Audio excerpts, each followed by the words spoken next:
Hello everyone, welcome back to SkyFactory 5. This is episode 14, and this time I'm going to get myself an upgrade to the reactor. So far we only have the 5x5, and I'm going to upgrade it to the one inside of the task book that says 32x48x32 passively cooled reactor. We're going to get that checked off, and I didn't see any tutorial videos that said how you can build it or a good way to build it, so this might be a first video on this type of thing. I'm not really sure though. But we got a 5x5 right now, and I need to calculate how much reactor casing I'm gonna need for that 32x48x32 version. So let me do the math real quick. Okay, I just did the math. I need 7,752 reactor casing if I want to make a big cube out of reactor casing on each side. So not filling the middle. The middle will just be air. But then there's blocks diamond blocks for the cooling inside of here. So I gotta figure out how the heck I'm gonna do this and how the heck I'm gonna get all of those reactor casing blocks. So let's look up the recipe for the reactor casing in the first place. This guy takes iron, which we could get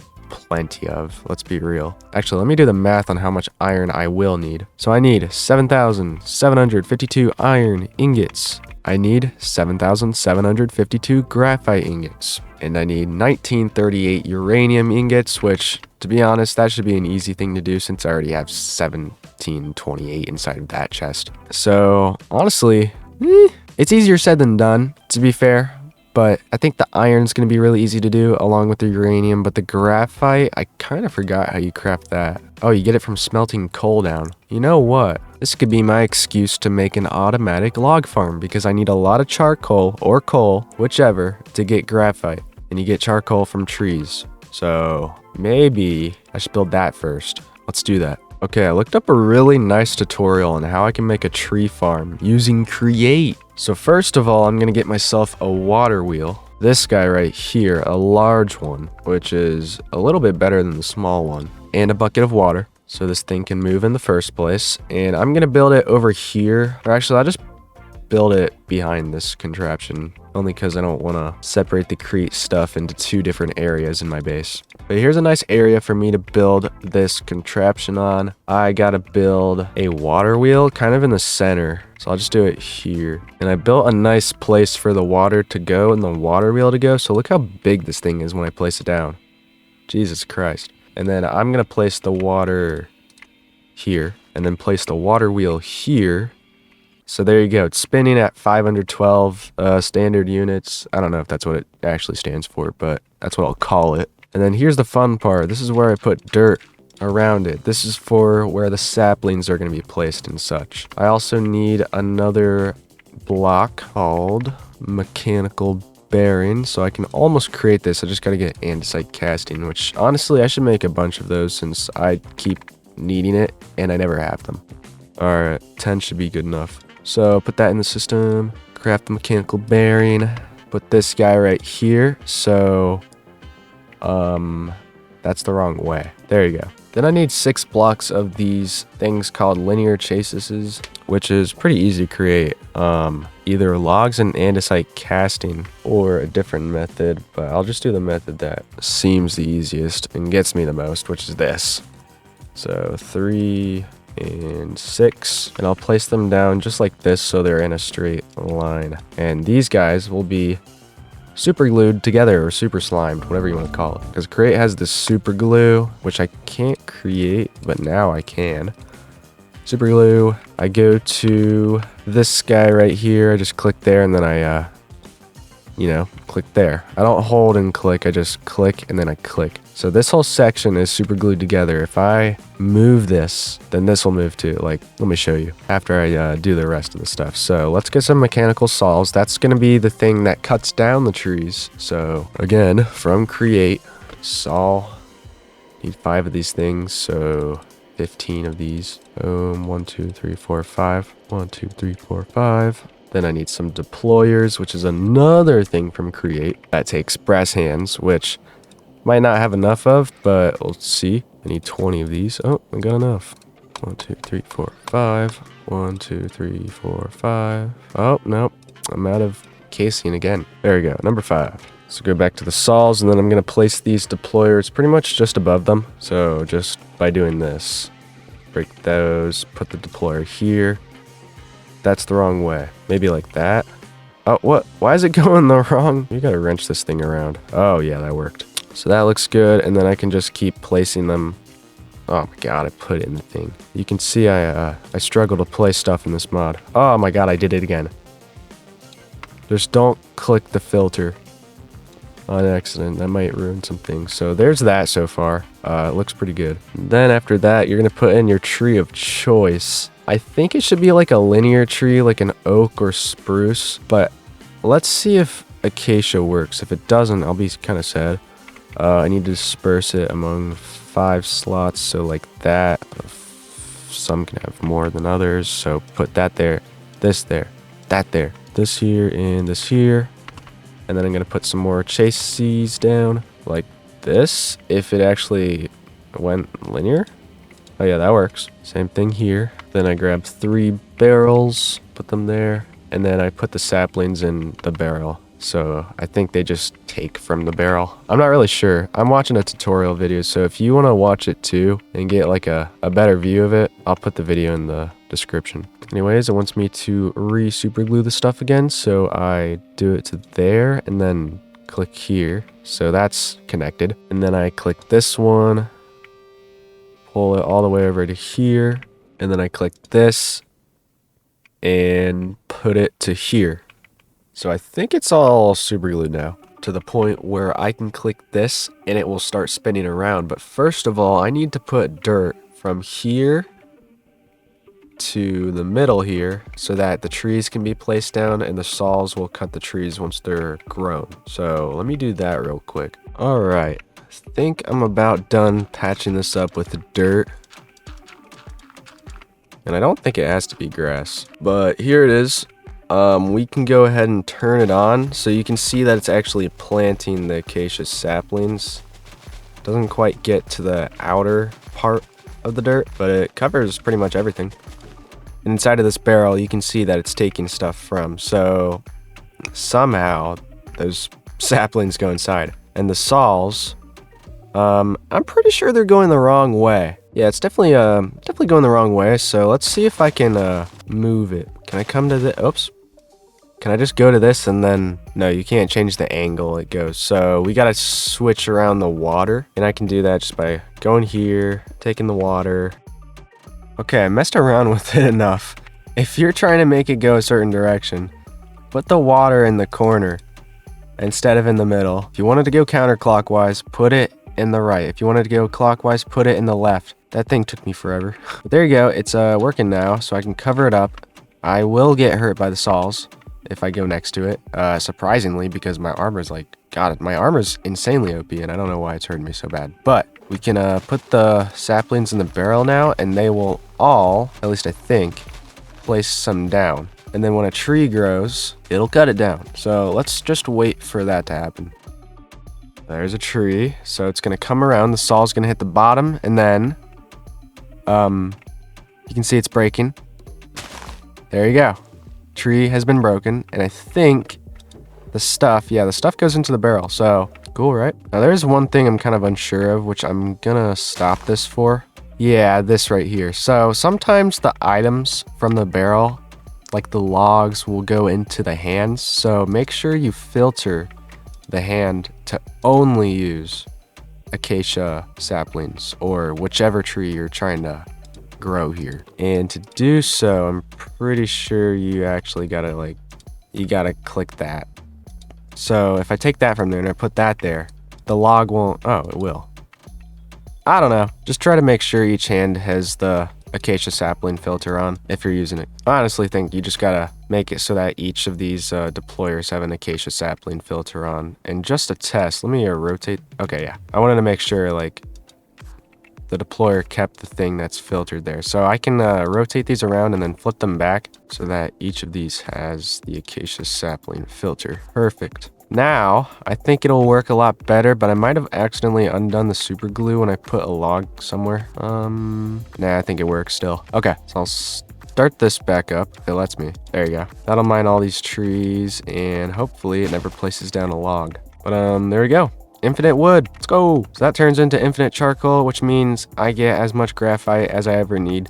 which helps getting that 7,752 graphite ingots. It'll take forever, but still, we're getting it. So the only next step to do is really just smelt down everything I can and get myself enough of these items stored inside of a crate, for example. And then once I do that, I'll craft all that reactor casing for the reactor. And then probably as a side project, I'll get the stuff that goes inside of the reactor, which I'll explain when I build. 3 days later. Yeah, so I left my computer on for about 3 days straight just to get myself a lot more dye, but here's what happened, and here's how much I have. You wouldn't really call that much, would you? And that's kind of because the reactor, this dude outputs waste. You can see the millibuckets of waste in there. And when this chest is full and it can't output any more waste in there, the reactor gets filled up with waste and it cannot produce power anymore, which meant all of these crafters were turned off. They weren't giving me any dye at all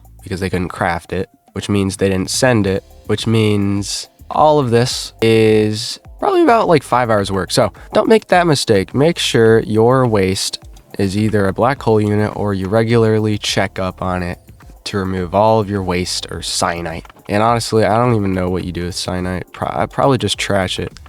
But here's what I'm looking like so far. I got my graphite. I got my uranium that I needed. And now I just got to get the iron, which I might have enough dye for it. It's kind of I don't actually know. A fourth of that is the iron ingots I can get. But if you combine the white and the gray, or just do the gray times 2 because it's the lowest one, and then divide it by 4. So how about you just divide this by 2? That's how much iron I could get from that. So 2,606 plus something else gets us around like 3,000. So we'll get to that point pretty much. I thought something funny happened while I left my computer on. All these tree farms, they don't have enough space to store every single material we have here, so they're all just gonna go on the ground, of course. But some of it pops into this thing over here, and now my netherite was stunted too.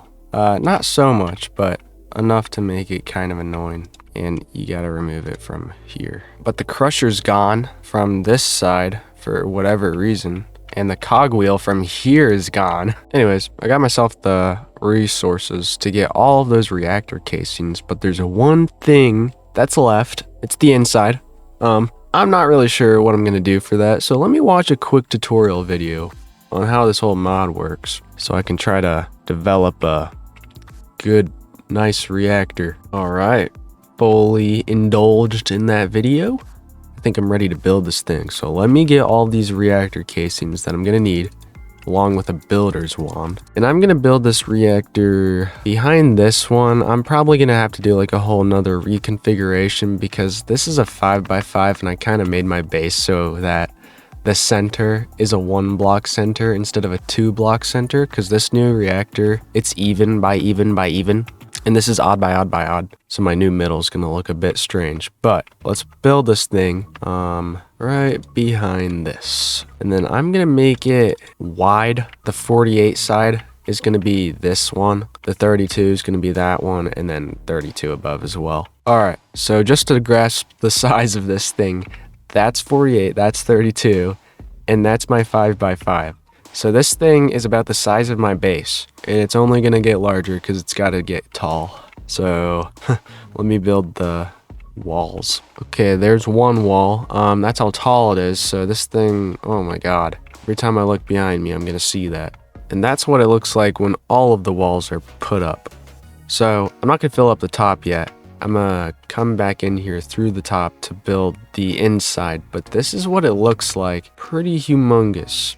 So the tutorial that I looked up told me that I need to use a lot of coolants, but I also need to use moderator blocks like graphite blocks. So I didn't take into consideration these graphite blocks before I saved up graphite to make the casing, but I'd say I have a little bit more than enough graphite to do that if I need to. So I can get these graphite blocks, 42 of them, probably not going to be enough, but we got it. And these things go in between 4 of the reactor fuel rods, which I need to make a bunch of those as well. Oh God, only 3. These are the things that the uranium goes into, and I want to make sure I have enough. Okay, so I just got myself a little over 4 stacks of these reactor fuel rods, which is enough to build myself about 1 column that I can use for power, but I also need these things called reactor control rods, just like this one here, to go at the very top. So let me get 5 of those, or actually just 4, because I'm only using... You'll see what I mean. And then I'm going to build this column of reactor fuel rods and graphite blocks in away from the corner of one of the sides. And I eventually want it to all like there to be like 4 of them in the middle and then just coolant around it, but I don't think I'm good enough at this math to do that. Let me try working it out. Okay, I think I found it. So go like 13 blocks away from the corner, and this is the 13th block, and then just build a plus sign there. And you can do this with the other one as well, and do that on like each corner, and then eventually we'll just have a bunch of these plus signs going from left to right, and our power will be in the middle. But for the sake of saving some materials for this reactor, I'm going to delete that one and build this one up. I'm also going to put graphite blocks in the very middle because this is a moderator block and it makes it so the reactivity is just better. But only put graphite blocks down in the middle of 4 instead of like in a corner. Corners exclusively for coolant. You could put the graphite block there, but it wouldn't be very good. So let me build this thing up so that it's almost at the top, but 1 block below where the roof would be. And then you'd put like a reactor casing up there. Next, build the fuel rods up to the top as well, just at the graphite block level, and then put these reactor control rods down, and those go directly above the fuel rods. So the fuel rods take in the uranium, the reactor control rod uses them somehow. I don't actually know, but it's looking good so far. Next, we need coolant, which we can get from diamond blocks. It doesn't really matter. Actually, yeah, it does. Diamond blocks is the only one I know. And I think lutecrite also works as well. I don't actually know. I just use diamond blocks if I were you because that seems pretty simple to get. So let me create myself some diamond blocks. Can only get that much, which is okay. We'll get a lot more after I make a new dye farm. But I'm gonna put these around the reactor casing up to that point on each corner. Cool. So that's done. Add enough diamond blocks, and then I can move on to the next step, which means adding the roof. Put the reactor casing all up here as well, and then getting the necessary blocks like an out port, or like getting these access ports so I can put in our fuel, our uranium, and output our waste like the cyanite here, along with a reactor terminal and a power tap so I can get energy out of it. After you get all those blocks, I think they can all go on the same wall, so I'm just going to put them down here. Terminal, access port, and power tap, and then fill in the roof. Alright, about to fill it up now, and it looks quite empty inside of there. You just got 1 column, but reminder, this thing can be filled up a lot more if I wanted to, but we're just gonna see how it can hold up with 1 of these things. So the it worked.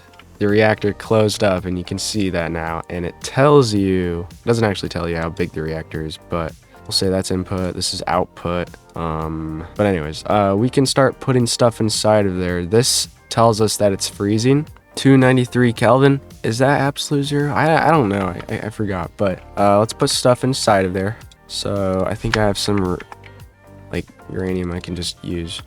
But I think it's all going to get like consumed immediately because this thing has an immense amount of reactor rods ready to eat up everything I've ever created. And my die makers, they will never keep up with this reactor if I wanted it to. So that's why I gotta create a new die reactor. Let's go ahead and put in the uranium now. Also export this thing. So, boom.